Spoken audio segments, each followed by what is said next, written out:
Хайрыг нэвтрүүлгийн хөтлөгч Тамир байна. Би өөрийнхөө амьдралын жижигхэн гэрчлэлийг тантай хуваалцахаар шийдлээ.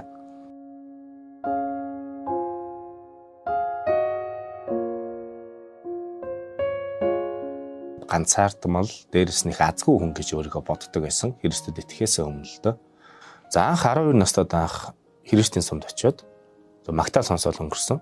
Тэр магтаал бол дээдийн дэд магтаал байсан. Тэрнээс хойш ер нь бол Христийн талаар бараг л сонсоогүй. Нэг сонссон тохиолдол нь юу гэхээр яг 7 жилийн дараа 19 настайдаа би алаахад портер бариад нүрс хотлоо оруулдаг байхдаа радио долгионоор Библийн хуцар гэдэг нэвтрүүлгийг сонсч байсан.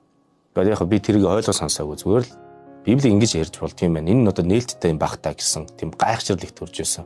Тэгээд харин шашин машин гэсэн маш олон бодлоо надад байсан.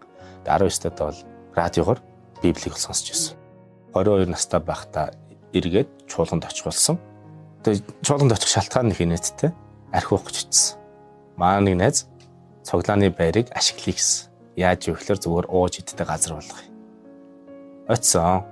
Хоёр давхарт нь ороод архиусан. Гэхдээ надад нэг бодол төрсөн юу гэхээр энэ хүүхд тахтай явж байсан Христийн сум энэ бас байд юм байна гэж бодсон. Тэгээд бүтэн сая өдөр нь би найзтай хэлээд цог цуглаанд чи явъя гэсэн. Маа найз чигээ зөвшөөрөөд би цуглаанд авах явсан.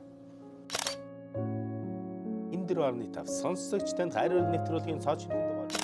Би радиод ажлын байр байна. Хөтлөгчөөр орох уу гэх саналыг сонсоод л шууд орё гэж шийдсэн. Ягаад гэвэл би нөгөө Библийн тухай, Христийн тухай машиндаа сонсч байсан тийм түүх байгаа учраас за ер нь би олон хүнд миний аврагч болсон эзнийг гоё сайн мэдээг ярих тийм ажлыг хийнэ гэж бодоод радиод орсон.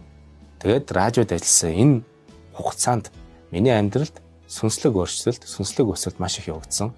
Радиод орохын өмнөх Тамираа одоо байгаа Тамираа хоёр бол шал өөр. Яагаад гэх юм бол радио Есүсийг таниулдаг газар.